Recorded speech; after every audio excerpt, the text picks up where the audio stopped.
My name is Hans. Or perhaps it was. Now I'm just another number in a grey uniform. I'm a soldier of the Deutsches Reich. I'm 26 years old.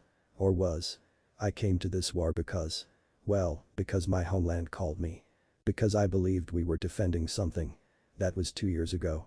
Now, I'm here. Buried in a German trench. 600 meters from the British. And today. Today everything will change. You've already heard the story of July 1st, 1916 from the British side. You've heard about their losses. Their failures. They're dead. But no one talks about what happened on our side. No one talks about what it was like to be here. Waiting. Knowing what was coming. And unable to do anything about it. Let me tell you the truth about the Somme. Not the British truth. The German truth.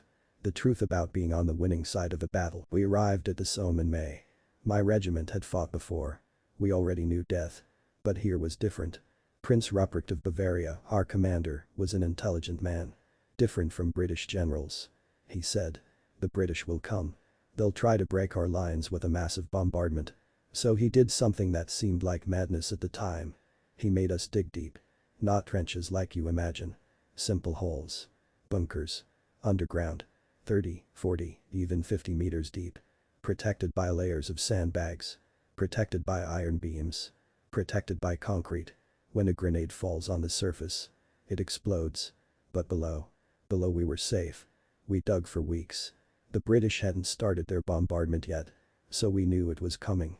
Every day that passed, anticipation increased. When will it come? The letters that arrived from home talked about normal things. Crops. Business. Normal life. My mother wrote about the flowers she planted. My mother lives in Stuttgart. Small house. Beautiful garden. She cultivated red roses. She said the roses were a symbol of love. That while she tended them, she was thinking of me. Here, in the bunker, I think about those roses. I think about normal life. About mother. About home. And at the same time, I'm a soldier of Germany. I have responsibilities. My 10 men depend on me. I'm a sergeant. They look to me for leadership. Confidence. But inside, I'm dying of fear. One day, one of my men, Friedrich, asked.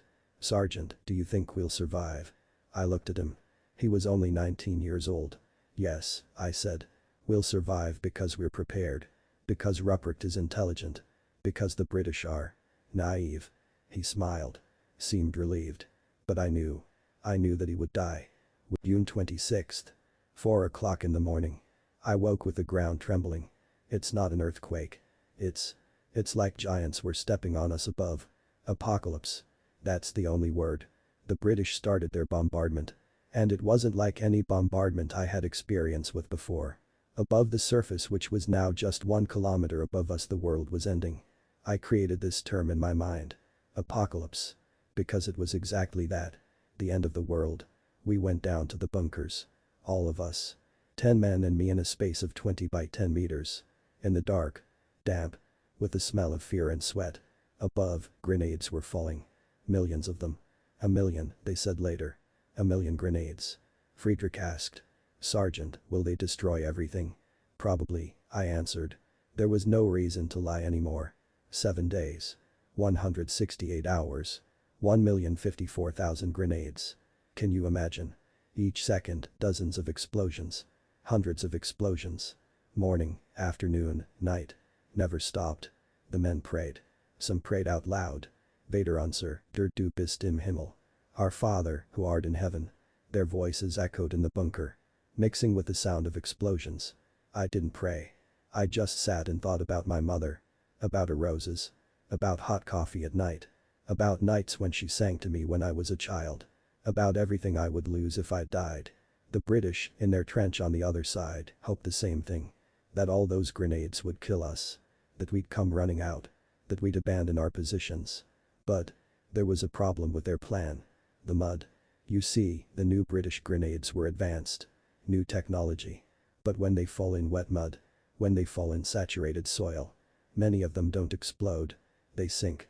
They stay there. Buried. Silent. Second problem. The bunkers. Rupert was right. Those bunkers dug so deeply. They worked. When a grenade fell near the entrance, the impact was terrible. But inside we were safe. Muffled. Scared. but alive. One day, I think it was the fourth day, a grenade fell so close to the bunker entrance that the impact knocked some men to the floor. One of them, Otto, started bleeding from the ear. "Ruptured eardrum," he said. "But I'm alive." That was the German attitude. Not death. Then it's fine. 7 days passed. One by one. Day after day. No food. Little water. Just waiting for the bombardment to end. Some men started screaming for no reason. Shell shock. Shell fatigue. Whatever you want to call it, something started breaking their minds. Friedrich asked again. "Sergeant, do you think we'll survive?" This time I couldn't answer. On the 7th day, the bombardment stopped. Absolute silence. For the first time in a week. And you know what? The silence was worse. Because it meant what came next. The British would come. Soon. July 1st. 7 o'clock in the morning. The bombardment stopped. We waited. In a battle, there are two feelings. Attack and defense. The British experienced the attack. They would come for us. Us. We waited. That's different. It's almost worse. Because you know they're coming. You don't know exactly when, but you know they're coming. Rupert had given the instructions. When the bombardment stops, we go up to the defensive trenches. The machine guns will be ready. They will come in straight lines. They will fall. Simple. Military. Without emotion. We began to climb to the defensive trenches. From the bunkers to the surface.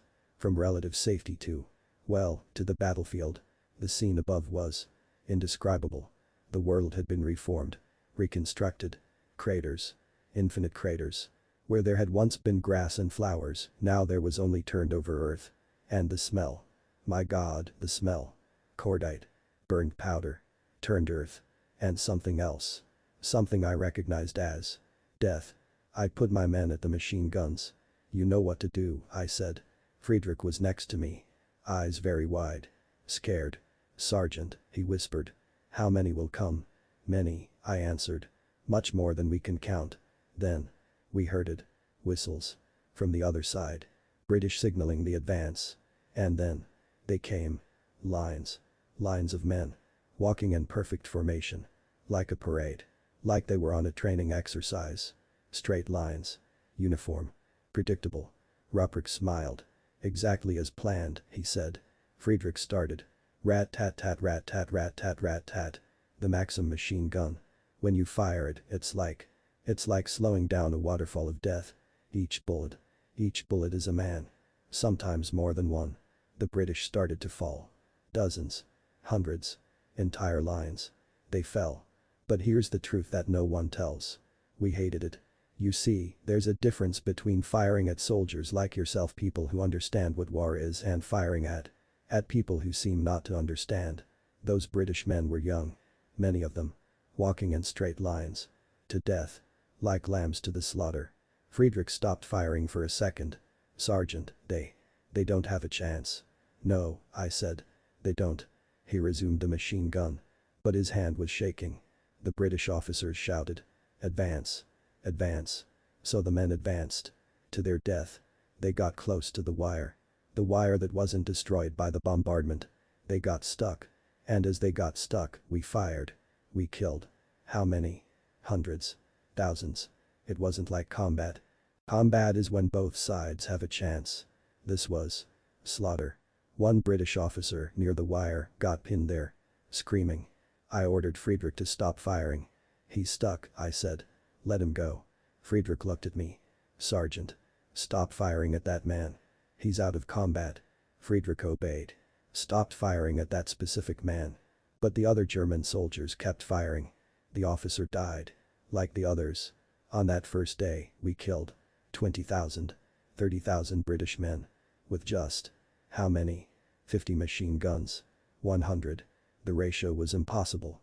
Incomprehensible. Empty tone. When the sun set, the British retreated. They took their wounded and their dead. Left the rest in the mud. Friedrich was sitting in a corner of the bunker. Trembling. "What did we do, Sergeant?" "Our duty," I answered. But I didn't believe it. That night, I looked at the sky and thought of July 2nd. The British attacked again. Dying once in battle is common. But killing the same men, day after day. That was insane. Friedrich kept firing. But changed. His eyes became empty. Empty like a hopeless sky. He fired. Men fell. He fired again. Like an automaton. Without thinking. One day, I asked. Friedrich, how do you continue? Because you ordered it, Sergeant. Because my country ordered it. And if you don't want to. He looked at me. Then I'm a traitor. Then I get shot. He was right. There was no choice. Just. Continue. Bodies accumulated in the no man's land between our trenches and theirs. Hundreds of them. Then thousands. Hanging on the wire. Buried in the mud.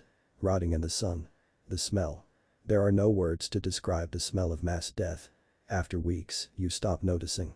Your sense of smell simply gives up. You stop being human. You just exist. Otto, that one with ruptured eardrums, started hearing voices. The dead are talking, he said. Listen. They're asking to be buried. We had to send him back. To the rear. For recovery attempts. But I knew. He would never recover. Nobody recovers from this. July ended with. Well, nobody knew the exact numbers. But the British had lost 250,000 men. And us. We struggled to offer any resistance. Because for every British soldier we killed, there were 10 waiting. August began with rain. The mud got even worse. Bodies started to dissolve in the mud. The landscape turned into a nightmare scene. One day, Friedrich said something I'll never forget. Sergeant, do you think we're winning? I looked at him. I looked at the no man's land covered with corpses. I looked at my men, the few that remained, with empty eyes. No, Friedrich. I think we're losing. But they're dying more than us. Yes. But there are more of them. Always more of them. He understood. Because that was the real terror. Not losing a battle. It was understanding that, no matter how much you fight, no matter how much you kill, the enemy always comes back. August ended. We were still here. The British still coming. Death still harvesting. I started to lose fear. Lost hope. When you become a murderer even by order of your country.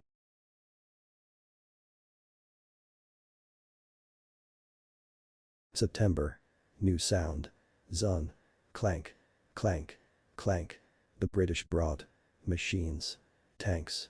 Things of iron that move by themselves. Rupert called the officers together. They're new. Still have problems. But we can lose them if we retreat a little. A little. Just a little. So, we retreated. 1 kilometer. 2 kilometers. But our main lines remained intact. The British celebrated. Those advances of kilometers were victories for them. For us. Just delay. Just time. But how much time? How long until we lose everything? Friedrich asked again. Sergeant, do you think we'll win? No, Friedrich. I think nobody will win. We'll all just lose. All of us. He didn't protest. Because he knew. We all knew. October. Rupert received a letter from Berlin. Orders from above. You must resist. The fatherland depends on you. Resist. As if resistance meant something. It was becoming clear. We would lose this war. Maybe not this year. Maybe not next year. But we would lose. And all these men, British and German, are dying. For what? One day, I sat with Friedrich near the entrance of the bunker. Friedrich, why do you think we entered this war? He thought. For the Emperor. For the Emperor, I agreed. For the Emperor who will never come here. Who will never stand in mud. Who will never kill with his own hands. Friedrich didn't answer. Because there was no answer. My mother still wrote. About the roses. About normal life in Stuttgart. It seemed like fiction. Seemed impossible. How could that life exist while we. November. Haig finally stopped the attacks. After 5 months. After nearly 1 million casualties. After nothing was conquered. We were still here. In the trenches. Alive. But not well. Not really. We lost 260,000 men, they said. The British lost 420,000. The French lost 200,000. 880,000, total dead. Wounded. Missing. And did we win? Did we lose? Did we draw? It doesn't matter. Every life lost was loss. Friedrich didn't know it, but I received orders to send him to the rear. He was breaking. Complete shell shock. Couldn't fire anymore. Couldn't fight. Just sat and cried. On the last night before he left, we sat in silence. Sergeant, he whispered. How many do you think I killed? I don't know, Friedrich. Do you think they had mothers? Do you think their mothers are wondering where they are? Yes, Friedrich. I'm sure they do. He left the next day. I never knew what happened to him. Maybe he went back home. Maybe he deserted. Maybe he killed himself. When you enter this world, the world of mass death, people just disappear. You never hear from them again. The war continued. 2 more years. Until 1918. But that war, the war of hope, had already ended for me on July 1, 1916. I had become something different. I was no longer human. I was a soldier. I was a machine. I was dead in a uniform. And that war, that mass death, had changed my country too. Because when it ended in 1918, when we lost, my people became resentful, humiliated. And that resentment, that humiliation, that would change history forever.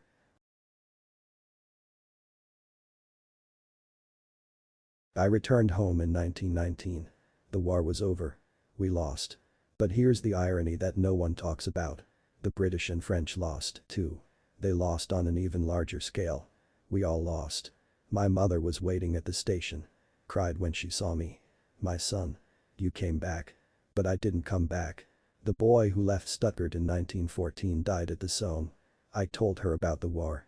Not all the details. But enough. About firing the machine guns. About bodies hanging on a wire.